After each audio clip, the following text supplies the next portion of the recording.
ఇవి మోక్ష మార్గపు యేసుని మాటలు,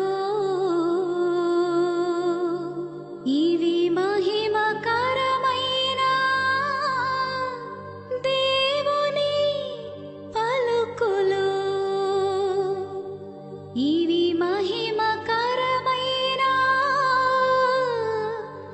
దేవుని పలుకులు. ఆ మహాదేవుడు ఈరోజు నాకు ఒక గొప్ప వాక్యాన్ని ఇచ్చాడు మీ అందరికీ తెలియజేయడానికని నేను అనుకుంటూ ఉన్నాను. ఆ వాక్యం చెప్పాలన్నా కూడా ప్రభువా నేను అల్పుడను, ఈ వాక్యాన్ని నేను అందించగలనా తండ్రి అని నేను ప్రార్థించినప్పుడు, నేను నీలోనే ఉన్నాను, నీవు భయపడకుము అని ఆ దేవాది దేవుడు నాకు వాగ్దానం చేసినట్లుగా నా మనసు కనిపించింది అన్నమాట. ఈ వాక్యం పూర్తిగా కాంట్రవర్సీగా ఉంటూ ఉంది. సువార్త గ్రంథంలో నుంచి ఈ వాక్యాన్ని నేను నా శక్తి సరిపోదు ప్రభువా, నా జ్ఞానం చాలదు అంటే, పవిత్రాత్మ దేవుడునైనా నేను నీలోనే ఉన్నాను, ఈ వాక్యాన్ని నీవు ప్రకటించుము అని దేవుడు నాతో మాట్లాడినట్టుగా నా మనసుకు అనిపించింది. ప్రియ దైవ బిడ్డలారా, ఆ వాక్యాన్ని ఒకసారి మనం గమనించే ప్రయత్నం చేద్దాము. నేనే చదువుతాను. దయచేసి అందరు కూడా బైబిల్ గ్రంథాన్ని తీసి ప్రతి అక్షరాన్ని, దేవుడు పలికిన ప్రతి మాటను కూడా గమనించాలని మిమ్మల్ని అందరినీ కూడా ప్రభు పేరిట కోరుచున్నాను. చూడండి అమ్మా, మత్తయి శుభవార్త 10వ అధ్యాయము 34వ వచనము. మత్తయి శుభవార్త 10వ అధ్యాయము 34వ వచనము. ప్రపంచమున శాంతిని నెలకొల్పుటకు నేను వచ్చినట్లు భావింపరాదు, ఖడ్గమునే కాని శాంతిని నెలకొల్పుటకు నేను రాలేదు. లూకా సువార్త 12వ అధ్యాయము 49వ వచనంలో ఇలా రాయబడి ఉంది, నేను భూమి మీద నిప్పు అంటించుటకు వచ్చి ఉన్నాను, అది ఇప్పటికే రగులుకొని ఉండవలసినది. ప్రభు నోట మనం ఎన్నో దయాపూరితమైన మాటలు విని ఉన్నాము, కరుణాపూరితమైన మాటలు విని ఉన్నాము. తన హక్కును చేర్చుకుని ఉన్నాడు, ఎంత పాపినైనా కూడాను. కానీ అలాంటి ప్రభు నోట ఈ పలుకులు మనం వినగలుగుతూ ఉన్నాము. ప్రియదైవ బిడ్డలారా, చూడండి మత్తయి సువార్త 10వ అధ్యాయం 34వ వచనంలో, ప్రపంచమున శాంతిని నెలకొల్పుటకు నేను వచ్చినట్లు మీరు భావింపరాదు. కేవలము అలనాడు ఇజ్రాయేలు ప్రజలకే లేదా యూదా ప్రజలకు మాత్రమే తెలియపరచడం లేదా దేవాది దేవుడు మన రక్షకుడైన యేసయ్య సర్వ ప్రపంచముతో మాట్లాడుతూ ఉన్నాడు.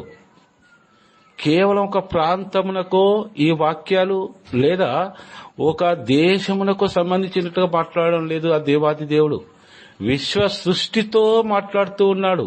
విశ్వ సృష్టిలో ఉన్న ప్రతి ప్రజతో మాట్లాడుతూ ఉన్నాడు. ప్రపంచంలో శాంతిని నెలకొల్పుటకు నేను వచ్చినట్లు భావింపవలదు. నేను ఒక ఖడ్గంలా వచ్చి ఉన్నాను. ఎలా వచ్చి ఉన్నాను? ఖడ్గము. నా వాక్కు రెండంచుల పదునైన ఖడ్గము కంటే కూడా మానవుని మేధాశక్తికి ఊహించరానంత పదునుంటుందంట ఆ ఖడ్గానికి, దేవుని ఖడ్గానికి. ఆ ఖడ్గమే వాక్కు, ఆ వాక్కే క్రీస్తు. ఆ క్రీస్తు ప్రభు మాట్లాడుతున్న మాటలు ఇవన్నమాట. శాంతిని నెలకొల్పుటకు రాలేదు. లూకా సువార్త 12వ అధ్యాయం 49వ వచనంలో, నేను భూమి మీద నిప్పును అంటించుటకు వచ్చి ఉన్నాను. నా ఖడ్గము, వాక్కు అనే ఖడ్గము గనగన మండుచున్న నిప్పు వలె వచ్చి ఉన్నది ఈ భూమిపైకి. అది ఇప్పటికే రగులుకొని ఉండవలసినది. ప్రభు ఏమంటున్నాడంటే వారితో, అది ఇప్పటికే రగులుకొని ఉండవలసినది అనగా ఈ మాటకు అర్థం ఏంటి అంటే, ఎంతో మంది ప్రవక్తలను పంపించి ఉన్నాను, ఎంతో మంది ప్రవక్తల ద్వారా మిమ్ములను హెచ్చరించి ఉన్నాను. కానీ మీరు ఏమాత్రం కూడా మారు మనసు పొందలేదు. మీరు దైవ వాక్కును వింటున్నారే కానీ పాటించడం లేదు. చెవులున్న చెవిటి వారి వలె ఉన్నారు, కనులున్న గ్రుడ్డి వారి వలె మీరు ఉన్నారు. కాబట్టి ఆ వాక్కు ఇప్పటికే రగులుకొని ఉండేది, కానీ ఇప్పటికీ కూడా అది రగులుకొనలేదు. మీరు వాక్యాన్ని వింటూ ఉన్నారు, ధర్మశాస్త్రాన్ని చదువుతూ ఉన్నారు, ధర్మశాస్త్రం యొక్క ఆజ్ఞలను మాత్రము పాటించడం లేదు. మీరు నేను యూదుడను, లేదా ఈ రోజులో చూసినట్లయితే నేను క్రైస్తవుడనని మీరు చెప్పుకొనిచున్నారు, కానీ బైబిల్ గ్రంథంలో ఆజ్ఞలకు ఏ మాత్రం మీరు బద్దులై జీవించడం లేదు అని ప్రభు ఒక హెచ్చరికలా మాట్లాడుతున్న మాటలు ఇవి. ప్రియ దైవ బిడ్డలారా, లూకాసు వార్త 12:50 చూడండి. నేను శ్రమలతో కూడిన జ్ఞానస్నానం పొందవలేను, అది నెరవేరునంత వరకు నా మనస్సు నాకు శాంతి లేదు. ప్రభు ఈ మాట ఎందుకు మాట్లాడుతూ ఉన్నాడు? మనం ఈ రోజుల్లో చూసినట్లయితే ప్రతి ఒక్కరం కూడా ఒకేసారి జ్ఞానస్నానం తీసుకుంటూ ఉంటాం. ప్రభు కూడా ఒకేసారి జ్ఞానస్నానం తీసుకుని ఉన్నాడు. అది ఎచట? యోర్దాను నదిలో. నది నుండి బయటకు రాగానే పవిత్రాత్మ సర్వేశ్వరుడు పావుర రూపంలో దిగివచ్చి రక్షకునికి సాక్షిగా పలుకుతున్న మాట, ఈయన నా ప్రియ కుమారుడు అని. కానీ ఇక్కడ ప్రభు ఏమంటున్నాడు? నేను శ్రమలతో కూడిన జ్ఞానస్నానం పొందవలేను. ఎందుకు యేసు ప్రభువు శ్రమలతో కూడిన జ్ఞానస్నానం పొందాలి అనగా 49వ వచనంలో ఎంతో మంది ప్రవక్తలు వచ్చారు, కానీ మీరు వారిని హింసించారు, చంపేశారు. మీరు వారి మాటను మీరు ఆలకించలేదు. అది దైవాజ్ఞ, యెహోవా ఆజ్ఞగా మీరు స్వీకరించలేదు.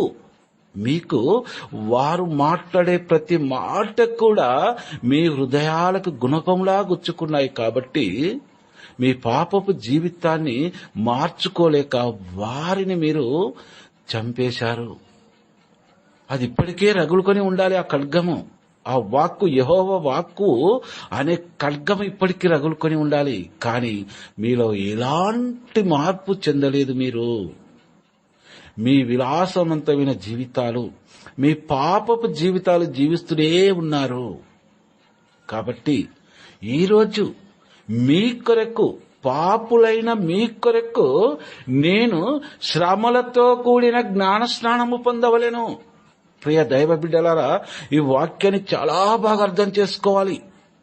యేసుక్రీస్తు ప్రభు సర్వ మానవాళి కొరకు లోకాంతం వరకు ఎంతమంది అయితే ఈ లోకంలో జన్మించి జీవించి మరణిస్తారో వారందరికీ కొరకు కూడా, సర్వ ప్రపంచంలో ఉన్న ప్రతి ఒక్కరి కొరకు కూడా ఏమంటున్నాడంటే, నేను శ్రమలతో కూడిన జ్ఞాన స్నానం పొందవలేను. ఆ జ్ఞాన స్నానం ఎలాంటిది? ఎవరి కోసం పొందుతూ ఉన్నాడు? ఆ శ్రమలతో కూడిన జ్ఞాన స్నానం అనగా మన కోసము, మన పాపాల పరిహార నిమిత్తము కొరకు మనకు తన రక్తము ద్వారా శుద్ధులను చేసి తనకు తానుగా జీవాహారముగా మారుటకు ప్రభు పలుకుతున్న మాట ఏంటి అంటే, నేను శ్రమలతో కూడిన జ్ఞాన స్నానము పొందవలేను. ప్రభు పొందుతున్న రెండవ జ్ఞాన స్నానం ఇది. ప్రియ దైవ బిడ్డలారా, శ్రమలు. యూదా ఇస్కరియోతు బోధకుడా నీకు శుభమవుగాక అని ముద్దుతో ప్రారంభమైన యేసుక్రీస్తు శ్రమల ప్రయాణము, శ్రమల యాగము, శిలువ పైన సైనికుడు, రోమా సైనికుడు బల్లెపు పోటుతో పొడిచిన పోటులో నుండి ధారాళంగా ప్రోక్షింపబడిన రక్తము వరకును కూడా, ప్రభువా వీరు ఏమి చేయుచున్నారో వీరు ఎరుగరు తండ్రి, వీరిని క్షమించుము అని శ్రమల జ్ఞాన స్నానం పొందు వరకు ప్రభువు ఏమంటున్నాడంటే, అది నెరవేరునంత వరకు నా మనస్సు నాకు శాంతి లేదు. నా మనసు అలజడితో ఉంది. నా మనస్సు శాంతి లేకుండా, నా మనస్సు అంతా కూడా ప్రళయము వచ్చిన ఒక సంద్రము వలె ఉంది, సముద్రం వలె ఉంది. అది ప్రశాంతంగా మారాలి అంటే మీ అందరి పాప పరిహారార్థమై, సర్వ ప్రపంచ మానవాళి పాప పరిహారార్థమై నేను శ్రమలతో కూడిన జ్ఞాన స్నానం పొందవలెను. ప్రియ సహోదరి సహోదరులారా, ఈ మాటలు విశ్వ ప్రపంచముతో మాట్లాడుతూ ఉన్నాడు. విశ్వ ప్రపంచంలో ఉన్న ప్రతి ఒక్కరితో మాట్లాడుతున్న గొప్ప మాటలివి. ప్రభు మనందరి కొరకు శ్రమలతో కూడిన జ్ఞాన స్నానం పొందుతూ ఉన్నాడు. ప్రియ దైవ బిడ్డలారా, శ్రమ అనేది మామూలుది కాదు. ప్రతి క్రైస్తవ బిడ్డకి నేడు మనకు తెలుసు, యేసు క్రీస్తు ఎలా శిలువ బలియాగము సాగింది, తన వీపు పైన కొరడాలతో ఏ విధముగా దున్నబడినందో క్రైస్తవ బిడ్డలందరికీ మనందరికి కూడా బాగా తెలుసు. ప్రియ సోదరులారా, ముళ్ళ కిరీటాన్ని తన శిరస్సున అద్దుతూ ఉన్న సమయంలో ముళ్ళలో నుండి రక్తము చిమ్మించి పోస్తూ దారలుగా యేసు మోమును రక్తముతో తడిపిన ఆ సందర్భం మనందరికీ తెలుసు. ప్రియ దైవ బిడ్డలారా, శ్రమలతో కూడిన జ్ఞాన స్నానము అనగా అది అంత సులువైనది కాదు. ప్రియ దైవ బిడ్డ, ప్రభు అంటున్నాడు, ఎంతో వేదనతో అంటున్నాడు, ఎంతో బాధతో అంటున్నాడు.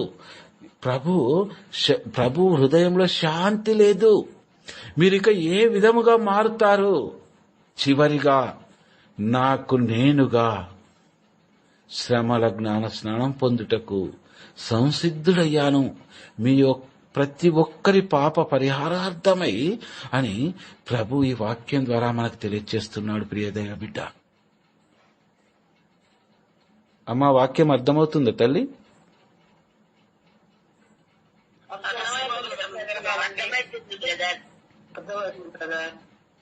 చూడండి అమ్మా, 51వ వచనంలో ఈ విధముగా మాట్లాడుతూ ఉన్నాడు ప్రభు.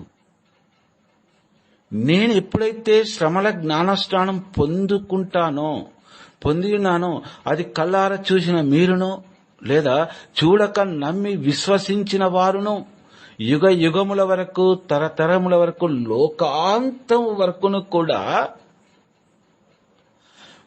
కొందరి హృదయాల్లో అది నాటుకుపోతూ ఉంది.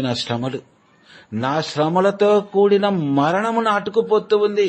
అయ్యో ప్రభువా, నేను పాపిని, నా కొరకు శిలువ బలియాగం చేశావా తండ్రి, ఇప్పటికీ కూడా ఈ బండలాంటి హృదయము పలిగి మాంసపు హృదయములా మారకపోతే నా తండ్రి, నాకు స్వర్గ ప్రాప్తి ఎలా ఉంటుందయ్యా అని కన్నీటితో ప్రార్థన చేసిన బిడ్డలందరికీ కూడా శిలువ శ్రమలలో జ్ఞాన స్నానము పొందిన యేసుతో పాటు ఆయన శ్రమలలో మరణించి నూతనముగా జన్మించిన బిడ్డలందరి హృదయాలు మాంసపు గుండెలా మారాయంట. ప్రియ దైవ బిడ్డలారా, చూడండమ్మ 51వ వచనము.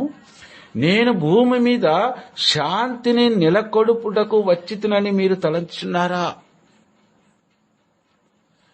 నేను శ్రమల జ్ఞాన స్నానం పొందిన తరువాత కూడా మీరు అలా తలంచకూడదు. లేదు, విభజనలు కలిగించుటకే వచ్చి తిని అని మీతో చెప్పుచున్నాను. అప్పటికీ కూడాను కొన్ని రాతి హృదయాలుంటాయి. కొన్ని మాంసపు హృదయాలుగా మారిన ఆ బిడ్డలకు ఈ రాతి హృదయాల లాంటి కఠినాత్మలకు మధ్యలో ఒక వాగ్వివాదం జరుగుతూ ఉంది. మన లోక రక్షకుడైన యేసయ్య మనందరి కోసం ప్రాణం పెట్టి ఉన్నాడు. ఇప్పటికీ కూడా నీవు జ్ఞాన స్నానములో నూతనముగా జన్మించకపోయినట్లయితే నీకు క్షమాపణ అంటూ ఉండదు అని ఎవరైతే యేసుక్రీస్తు శిలువ మరణ పునరుత్థానములను ప్రభువా నీ మరణమును ప్రకటించెదము, నీ ఉత్థానమును చాటెదము, నీవు మరలా వచ్చే వరకు తండ్రి మేమందరము కూడా వేచి ఉందుమయ్యా, మా నిరీక్షణలో నీవు మాకు తోడుగా ఉండు ప్రభు అని ప్రార్థించిన బిడ్డల మధ్యను దేవుడున్నాడా? ఉంటే నాకు ఈ కష్టాలు ఎందుకు వస్తాయి? నేనెన్నో మొక్కుబలు చేసుకున్నాను, ఎన్నో ప్రార్థనలు చేశాను, నాటికి ఎక్కువయ్యాయి గాని తక్కువ కాలేదు అనే వారి మధ్యలో దేవుడే నా రక్షకుడు, ఆయనే నా సర్వస్వము అనుకునే బిడ్డల మధ్యలో వాగ్వివాదం మొదలవుతుంది అంటున్నాడు ప్రభు. ప్రియదయ బిడ్డలారా, అది నేటి వరకు కూడా కొనసాగుతూనే ఉంది.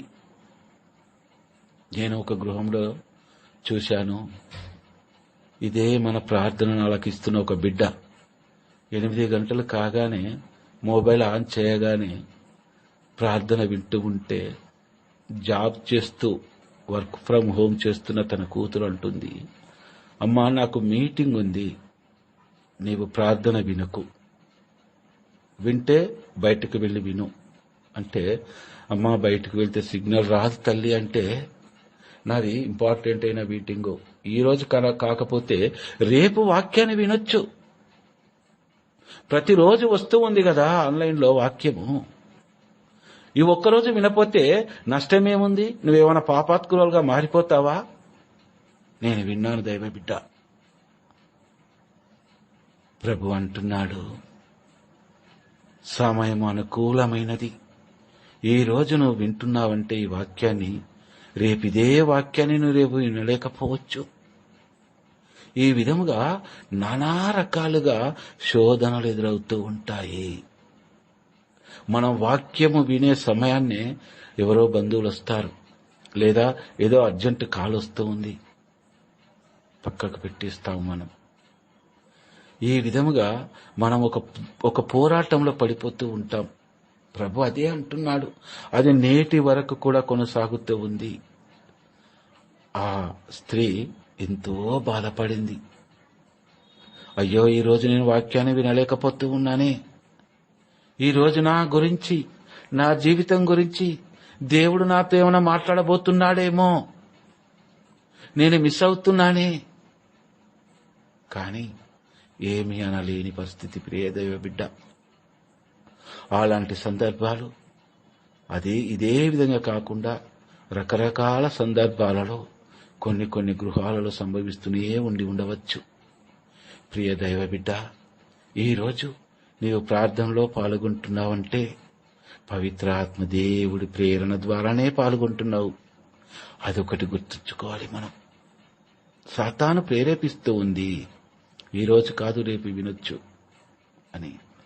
కానీ ఈరోజు దేవుడు నీతో మాట్లాడే అమూల్యమైన మాటలను మనం మిస్ అవుతున్నామేమో ప్రియ దైవ బిడ్డ. గ్రూప్లో జాయిన్ అయిన ప్రతి బిడ్డ కూడా ఒకసారి ఆలోచించుకోమని మీ అందరినీ కూడా నేను బ్రతిమాలుకొనిచున్నాను. చూడండమ్మా, నేను భూమి మీద శాంతి నెలకొల్పుటకు వచ్చిందని మీరు తలంచున్నారా? కాదు, విభజనలు కలిగించుటకే వచ్చిందని మీతో చెప్పుచున్నాను. ఎవరెవరికి విభజనలు జరుగుతూ ఉన్నాయి? భక్తిమంతులకు, భక్తిహీనులకు, విశ్వాసులకు, అవిశ్వాసులకు. హేళనకరమైన మాటలతో విశ్వాసుల మనస్సులను ఎంతో బాధించిన సందర్భాలుండవచ్చు. అవి నేటికి కూడా కొనసాగుతూ ఉన్నాయి. క్రైస్తవులు 2 విధాలుగా వేరవుతారు. ఈ నా మాటల ద్వారా 2 విధాలుంటారు క్రైస్తవులు అంటున్నాడు ప్రభు. ఎన్నుకొనబడిన వారు కొందరే, కానీ పిలువబడిన వారు అనేకులు ఉంటారు, అనేకులు వస్తారు. ప్రభువా, నేను నిన్ను నమ్ముకున్నాను, ప్రభువా నీవే నాకు సర్వస్వం, నా కడుపులో గడ్డలు కరిగిపోయాయి ప్రభువా నిన్ను నమ్ముకొని ప్రార్థించగానే అని సాక్ష్యాలు చెప్పే వారిని కూడా మనం చూస్తూ ఉన్నాం.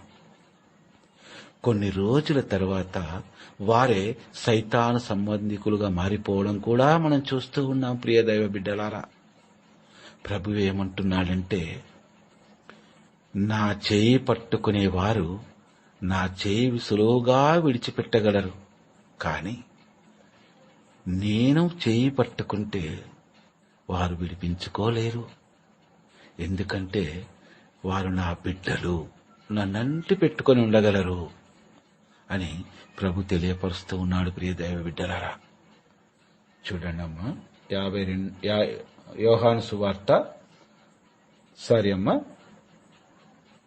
14వ అధ్యాయము యోహాను సువార్త 27వ వచనాన్ని చూడండి. ప్రభు లూకాసు వార్త 12వ అధ్యాయం 51వ వచనంలో పలికిన మాట ఏంటి అంటే, నేను భూమి మీద శాంతిని నెలకొల్పుటకు వచ్చితినని మీరు భావించున్నారా? లేదు, విభజనలు కలిగించుటకే వచ్చితినని మీతో చెప్పుచున్నాను. అనగా ఈ లోక సంబంధమైన శాంతి గురించి మాట్లాడుతూ ఉన్నాడు ప్రభు. తర్వాత అంటున్న మాట ఏంటంటే, యోహాను సువార్త 14వ అధ్యాయము 27వ వచనంలో అంటున్న మాట ఏంటంటే, ఈ లోక సంబంధమైన శాంతి వేరు, పరలోక సంబంధమైన శాంతిని మీకు ఒకటకు వచ్చి ఉన్నాను. ఆ శాంతి ఎలా ఉంటుంది అంటే, శాంతిని మీకు అనుగ్రహించుచున్నాను, నా శాంతిని మీకు ఇచ్చుచున్నాను.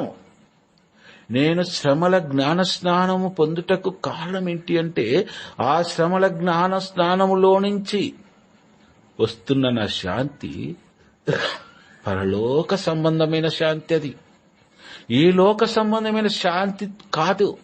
ఈ లోక సంబంధమైన శాంతి అశాశ్వతమైన శాంతి. ఇప్పుడు నేను ఆ శాంతిని తీసివేసి మీలో నుండి పరలోకమైన శాంతిని అనుగ్రహించుటకు, శ్రమల జ్ఞాన స్నానము పొందుటకు నా మనసు పొందినంత వరకు కూడా శాంతింపదు అంటున్నాడు ప్రభు. శాంతిని మీకు అనుగ్రహించున్నాను, నా శాంతిని మీకు ఇచ్చున్నాను. లోకము వలె నేను ఇచ్చుటలేదు. ఈ లోకంలో మీకు శాంతి దొరుకుతూ ఉందేమో.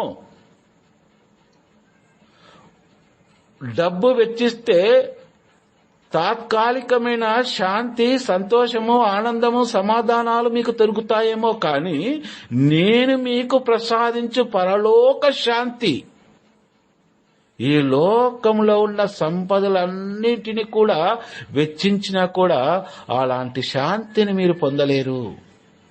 అలాంటి శాంతిని నా శ్రమల యొక్క జ్ఞాన స్నానం ద్వారా పొందుకున్న ఆ శాంతిని మీకు ఉచితముగా ప్రసాదిస్తున్నాను అంటున్నాడు ప్రభు. ప్రియ దైవ బిడ్డలారా, అది ఈ లోకంలో ఎచ్చటను కూడా దొరకని శాంతి. అందుకే మన దివ్యబలి పూజలో ఫాదర్ గారు అంటూ ఉన్నారు, శాంతిని మీకు అనుగ్రహిస్తున్నాను, మీరు ఒకరినొకరు ప్రభు శాంతిని స్వీకరించండి అని. గొప్ప మనకు ఎంతవరకు మనం దివ్యబలి పూజలో శాంతి అనే మాటకు మనము మన రెండు హస్తాలు జోడించి మన ప్రక్కనున్న సహోదరి సహోదరులకు ఆ సర్వేశ్వరుని యొక్క శాంతిని మనం తెలియజేస్తున్నాము. వాటి పూర్తి అర్థం మనకు ఎంతమందికి తెలుసో నాకు తెలియదు. కానీ ప్రియ దైవ బిడ్డలారా, యేసు క్రీస్తు ప్రభువు శ్రమల జ్ఞాన స్నానంలో నుంచి వచ్చినదే ఆ శాంతి సమాధానము. ఒకే మాటలో పొందుపరిచాడు ప్రభు.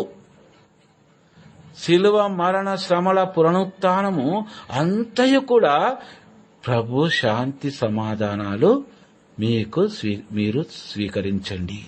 చూడండమ్మా, ఒకే ఒక మాట, ఎంత గొప్ప మాట అది.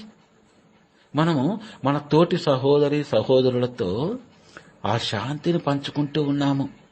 నేను ప్రభు శాంతిని నీకు ఇస్తున్నాను, ప్రభు నాలోనే ఉన్నాడు, నాలో ఉన్న ప్రభు యొక్క శాంతిని నీకు అనుగ్రహిస్తున్నానని మన ప్రక్కనున్న సోదరి సోదరులకు మనం అందిస్తూ ఉన్నాము. అదేవిధంగా ఒకరికి ఒకరము దివ్యబలి పూజలు మనం అందరము కూడా ఏక మనస్కులమై క్రీస్తు బిడ్డలమై ప్రతి ఒక్కరిలో క్రీస్తు వాసమై ఉన్నాడు కనుక మనమందరము క్రీస్తు సంబంధికులమై ప్రేమానురాగముతో ఆయన యొక్క శాంతి సమాధానాన్ని మనము పొందుకోగలుగుతున్నాము, ఒకరికొకరు ఇచ్చుకోగలుగుతున్నాము. ప్రియ దైవ బిడ్డ, అంతే కదమ్మా? నేను చెప్పేది వాస్తవమేనా? ఒకసారి చెప్పండి అమ్మా.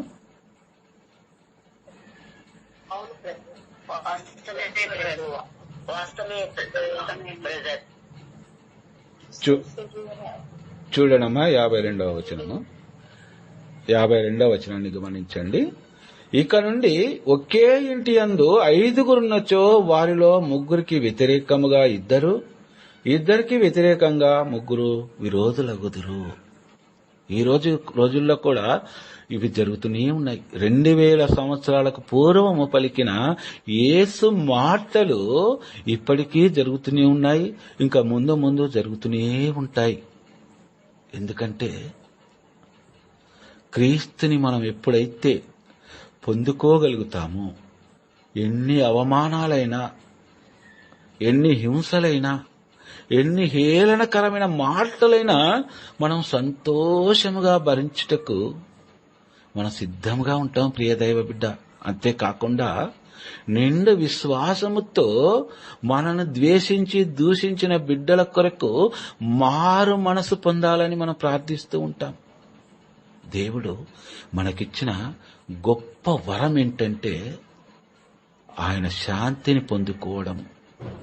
ఆయన శాంతి ద్వారా పరుల కొరకు మనం ప్రార్థన చేయగలిగే వారిగా దేవుడు మనల్ని ఎన్నుకోవడమే దేవుడు మన జీవితంలో అన్నిటికంటే గొప్పగా ప్రసాదించిన గొప్ప వరము ఏంటి అంటే మనము పరుల కోసము ప్రార్థించుటయే ప్రియ దైవ బిడ్డ. ఆయన యొక్క శాంతి సమాధానాన్ని మనం ఎప్పుడైతే పొందుకుంటామో పూర్ణ ఆత్మతో, పూర్ణ మనస్సుతో, పూర్ణ హృదయముతో మనం ప్రార్థించగలుగుతూ ఉంటాము.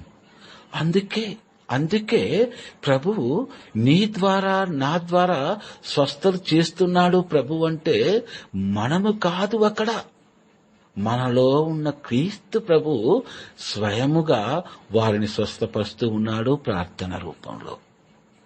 అంతకంటే ఒక క్రైస్తవ బిడ్డకు ఏ వరము కావాలి ప్రియ దైవ బిడ్డ? ఈరోజు ప్రభు అంటున్నాడు, ఒక కుటుంబంలో 5గురు ఉంటే 2 విరోధులుగా లేస్తారు, లేదా 2 పైన 3 విరోధులుగా లేస్తారు. సాతాను అనుక్షణము అడుగున విశ్వాసిని శోధిస్తూనే ఉంటూ ఉందని ఈ వాక్యం ద్వారా ప్రభు మనకు తెలియజేస్తూ ఉన్నాడు.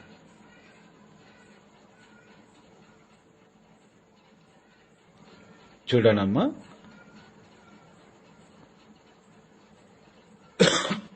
సారీ,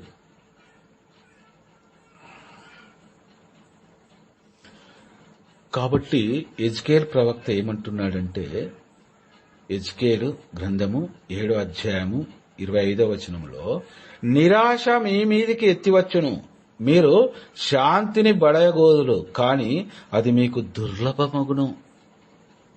చాలా మంది ఈరోజు యేసుక్రీస్తు శాంతి కొరకు అహర్నిశలు ప్రార్థిస్తున్న బిడ్డలు ఎంతో మంది ఉన్నారు. కానీ వారికి అది రావడం లేదు, అది దూరం అవుతూ ఉంది.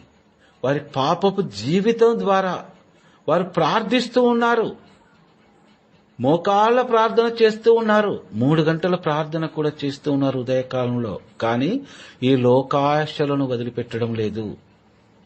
నేను ప్రార్థిస్తున్నాను కదా, నా విన్నపములను, కోరికలను నా దేవాది దేవునికి విన్నవించుకుంటున్నాను కదా, ఆ తండ్రి వింటున్నాడని నేను అనుకుంటూ ఉన్నాను. కానీ ఈ లోకంలో నేను బ్రతకాలంటే నేను ఏ విధముగా అయితే బ్రతకాలో, సుఖముగా, కష్టం లేకుండా, సుఖశాంతులతో నా తరతముల వారు కూడా జీవించుటకు నేను సంపాదించాలి కదా. ఆ సంపాదన అంతా కూడా దేవుడు నాకు ఇవ్వమని నేను ఆ ప్రార్థనలో కోరుకుంటూ ఉన్నాను. నేను ఒక్కడిని అన్యాయం చేయడం లేదు కదా. నేను ఒక్కరిని మారినంత మాత్రమే ప్రపంచమంతా నీతిమంతులు అవ్వరు కదా. ఆయననే ప్రార్థన చేస్తున్నాను కదా అని ఇలాంటి మనస్తత్వం, ద్వంద్వ వైఖరి అనగా చల్లగానైనను లేదా వెచ్చగానైనను లేకుండా నిలువెచ్చగా ఉన్న బిడ్డలు ప్రార్థించే ప్రార్థనకు దేవుని యొక్క శాంతి, సమాధానాలు, ఆయన యొక్క కృపా వరాలు ఎంతగా దూరముగా ఉంటున్నాయంటే ఎజికేలు ప్రవక్త ద్వారా దేవుడు తెలియచేస్తూ ఉన్నాడు. నిరాశ మీ మీదకి ఎత్తి వచ్చును. మీకు నిరాశ ఎదురవుతూ ఉంది. మీకు ఎన్ని సంపదలున్నా కూడాను, ఎన్ని పేరు ప్రతిష్టలున్నా కూడాను మీకు నిరాశ ఎదురవుతూ ఉంది. మీరు నా శాంతి మీకు చెందదు, నా శాంతి మీరును శాంతిని పొందుకోలేరు. ప్రియ దైవ బిడ్డలారా, మీరు నిలువెచ్చగా ఉన్నారు. నా నోటి ఉమ్మిలా మిమ్ములను ఉమ్మి వేయుటకు మీరు సిద్ధముగా ఉన్నారు నా దృష్టిలో. ప్రభు చాలా కఠినమైన మాటలు మాట్లాడుతూ ఉన్నాడు. నిరాశ మీ మీదకి ఎత్తివచ్చును, మీరు శాంతిని బడగోదురు గాని అది మీకు దుర్లభమగును. అనగా మీకు దొరకదు ఆ శాంతి. నా శాంతి ఎప్పుడైతే నా నామాన్ని విశ్వసించి, నా ఆజ్ఞలను పాటించి, నా చిత్తాన్ని మీరు నెరవేర్చే బిడ్డలుగా మారుతారో ఈ లోక సంపదలన్నీ కూడా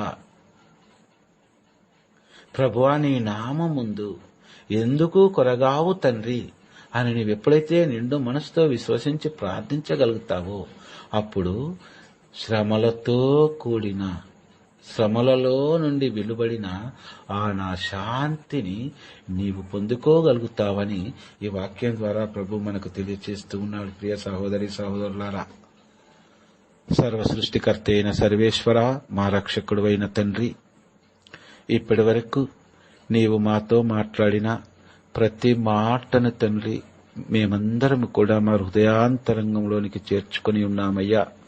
ప్రభువా, మేము తెలిసి తెలియక చేసిన తప్పులను, తప్పిదములను, పాపములను, మోసములన్నిటినీ తీసివేయి తండ్రి. మేమే బిడ్డల కొరకైతే ప్రార్థిస్తున్నామో ప్రభువా, మా ప్రతి ప్రార్థనను ఆలకించు తండ్రి. రక్షకుడా, మా అందరికీ మంచి మనసును ప్రసాదించు తండ్రి. ఆధ్యాత్మిక కుటుంబమైన ఈ మా ప్రభాకర్ రెడ్డి అనే గ్రూపుని దీవించు తండ్రి. ఈ గ్రూపులో వాక్యాన్ని ఆలకిస్తున్న ప్రతి బిడ్డను దీవించు తండ్రి. పాటలు పాడుతూ, వాక్య పరిచర్య చేస్తూ, ఆరాధన నడిపిస్తున్న ప్రతి ఒక్కరిపైన మీ కరుణగల హస్తాన్ని ఉంచు ప్రభువా. మా రక్షకుడైన యేసయ్యా, మా ప్రతి గృహాన్ని మీరు దర్శించు తండ్రి. మా గృహంలో ఉన్న ప్రతి బిడ్డకు శాంతి సమాధానాన్ని దయచేయి తండ్రి. ప్రభువా, మీరు వాక్యంలో పలికినట్టుగా 2 ముగ్గురిపైన, ముగ్గురు మరో 2పైన విరోధముగా లేస్తారు అని చెప్పిన ప్రభువా తండ్రి, అలాంటి వ్యతిరేకత, అలాంటి సైతాను శోధనలు మా కుటుంబంలో రాకుండా ఉండునట్లు ప్రభువా మీ యొక్క పవిత్రాత్మ శక్తిని మా అందరిలో నింపుమని మా నాథుడైన యేసుక్రీస్తు పరిశుద్ధ నామములో వేడుకొనిచున్నాము తండ్రి. ఆమేన్.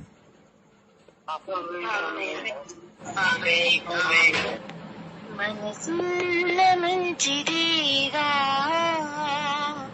నీ మనసును నాకిచ్చగా, మనసు మలినమైన మాకై మనిషిగా దిగి వచ్చావా. మనసున్న మంచిదేగా నీ మనసును నాకిచ్చావా, మనసు మలినమైన మాకై మనిషిగా దిగి వచ్చావా. మా హృదిని కోవెలగా మలచుకోవయ్యా, మా హృదిలో రారాజుగా నిలిచిపోవయ్యా. మా హృదిని కోవెలగా మలచుకోవయ్యా, నా హృదిని రారాజుగా నిలిచిపోవయ్యా. మనసున్న మంచి దేవా నీ మనసును మాకిచ్చావా. హృదయము వ్యాధితో నిండిన కపట కేంద్రము, ద్రాణిని గ్రహించుట ఎవరి సాధ్యం.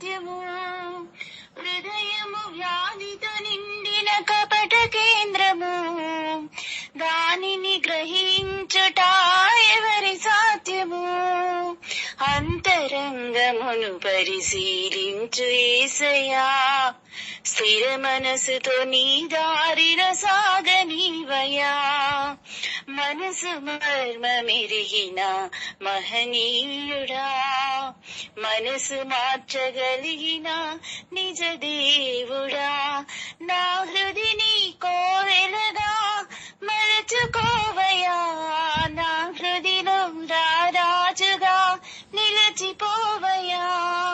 మా హృదిని కోవెలగా మలచుకోవయ్యా. నా హృదిలో రారాజుగా నిలిచిపోవయ్యా. మనసున్న మంచి దేవా, నీ మనసును మాకిచ్చావా. నిండు మనసుతో నిన్ను ఆశ్రయించితిన్, దీన మనసుతో నీ కడ శిరము వంచితే. నిండు మనసుతో నిన్ను ఆశ్రయించితే, దీన మనసుతో నీ కడ శిరము వంచితే. పూర్ణ మనసు కలవానిగా మమ్ము మార్చుమా, తరతరములకు క్షేమము చేకూర్చుమా. పూర్ణ మనసు కలవానిగా మమ్ము మార్చుమా, తరతరములకు క్షేమము చేకూర్చుమా. నా హృదిని కోవెలగా మలచుకోవయ్యా. నా హృదిలో రారాజుగా నిలిచిపోవయ్యా. మనసున్న మంచి దేవా, నీ మనసును మాకిచ్చావా. మనసు మలినమైన మాకై మనిషిగా దిగి వచ్చావా. మనసున్న మంచి దేవా.